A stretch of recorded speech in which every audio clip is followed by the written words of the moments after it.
19 sentabr kuni Amerikadagi bir qism lager shahidlari va faoliyatchilar Aqsaray oldida ochliq e'lon qilish harakati boshlagan edi. Biz ularning bu harakatining ikkinchi kunida, ya'ni 20 sentabr kuni Aqsaray oldiga berib, ularni alohida ziyorat qildik. Yes. Right now, even people outside the camp, they're locked up. No. I don't accept. No. We don't accept any donation. We want. Amerika Uyg'ur birlashmasining raisi Elfidar Iltabir o'zlarining nima uchun ochliq e'lon qilish harakati boshlaganligini tushuntirib o'tdi. İki sebebi var asaslı. Birincisi hemimiz Gulcu'dan bulup mu vatanımızdan çıkartkan şunca köp videolarını, resimlerini görüp pek azaplandık. Covid'ni bağını kıptırıp Xitay Komünist hükümeti qeyrindaşlarımızın öylerine sulap açıp koyuş arkalık ırkı kırgınçılığı devam kıpyatıdı. Şununla dikkat tartış birinci maksatımız. İkinci sebebi anlaşımızca şu yakında Birleşken Milletler Teşkilatı'da çıkan dokulattan keyin əməli bir iş tıxı başlatılmabdı. Kararnamenin yazılışı gerekti.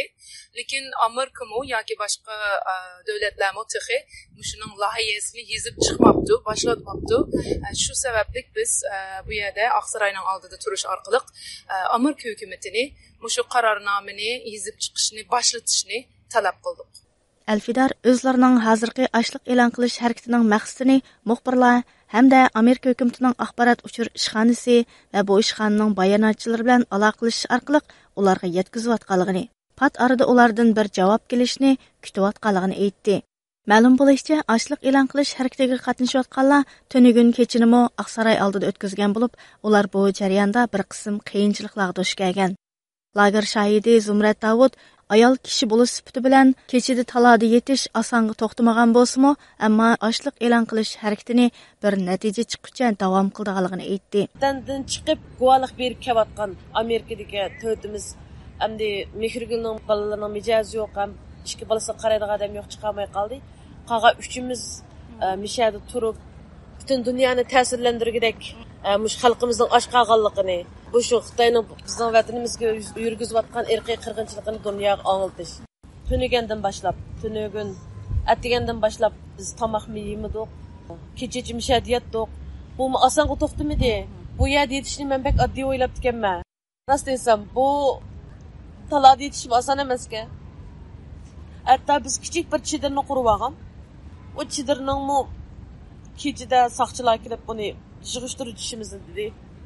Aşağıda aram alaylı hem de biraz da içine kirip turuşumuz olan bu yani şunda yuğan çaşkalları varken bir xil baklam yuğan qo'rqib ketdik biz ayol kishi hamamiz. Shuni ola to'saq saqchilar kelib o chidirni mo qo'yishlanlar bo'lmaydi dedi. Ta hozirga qadar rost desam tunugun 10'lik kelgan hozirga qadar ko'zimizni mushib baxmidik. Hamamiz paransishib o'tdagan dedi. Apta pek issiq, mana ko'rgansizlar, hozir gradus hisobda bir 30 necha gradus bo'lamiki. Shu hozir naq apta pishayotgan vaqt bo'ldi. Qiyinchiligimiz bor, lekin biz hech qachon bundan voysimidik, ham pushaymon qilmadik, ham oxirisiga turmiz. Mushu ochliq e'lon qildik. Xudoyim bursa Aqsaraydan birsi chiqib, mushu ishga bir javob qaytarmoqchilik bizning irodamiz uchun inshaalloh Alloh kuch-quvvat bersin qog'iniga xalqimizning ohuzlarini anglatishga mishaga belimizni bog'lab chiq turyapmiz. Lager shahidi Gulzira Avulqan qizimi vatandagi lagerlarda qilinayotganlarning azobi oldida o'zlarining och qilishining hech narsa emasligini, shunga bu harakatini izchil davom qilganligini aytdi. O'ljoqdagi chunki qandoqdir qadar ashdan o'lib жатқандықтан chidamay biz o'sha yerga ochliq jariyaladik. Menen basımız ağırdı, biraz candırdı. Olacakta tutqanda qanday qiynalib жатыр deb biraz jiladik, sağındık degan gapdi. Adamlarga qarab so'zlar deyapti, qachon erkinlik bo'ladi ekan deb biz turmaga tushib ketgan odam bu. Biz turmaga kirsak, ular yo'qlikda ashdan o'lib жатыр. Amerikada жүргөндүктөн жаны деп yuqtamadik, uyqumuz qaçtı. Ko'zimizni jumladik, do'stlarimiz ko'z oldimizga keldi, jana turmada жатқан qandoqdir ko'z oldimizga keldi. Hech qachon yuqtay olmadik. Açlıq e'lon qilish harakatiga qatnashganlar yanama ko'p kishilarning o'zlarining sepiga qo'shilishini umid qilganligini, bu xil amaliy harakatlar orqali Uyg'urlarning ovozini dunyoga yetkazishga jasorat qilishni da'vat qildi.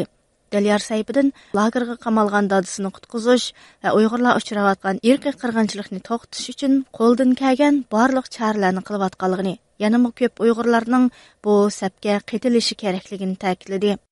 Mening ismim Dilyar sayfidan, dadamning ismi Sayfiddin Emir.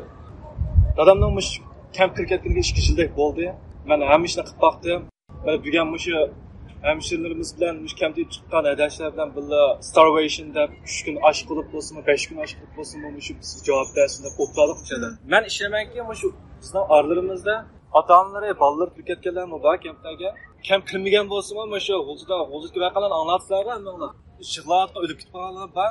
Bolalar bir ish qildilar. Endi men hammalarni bir narsa qilinglar deb söylemayman, lekin men bu qo'limdan kelgancha mushuni o'nimlik deb qo'yatman. Sizlarning g'ururlaringiz bor. Sizlarmi ota-onalar uchun o'ylaysizlar. Sizlarmi bomba degani 1 soat bo'lsin biz bilan turishib biringlar. Miyaga unum bo'lmadi demanglar, unum bo'ladi. Boshqalarmi so'ratadi. Hammamiz o'qityapmiz. Xitoylar kelsin deyishyapmiz ashada. So'qishma ketmadi, ham shunday bo'lsa hamda yengilib qolmay davom Munozirlashyapmiz. Ya, deyishyapmiz. Shunga mencha foydasi yaxshi bo'ladi deb o'ylayman. Odamning 2 yildek bo'lib ketdi. Men rostga qilsam qanday qilish bilmadim.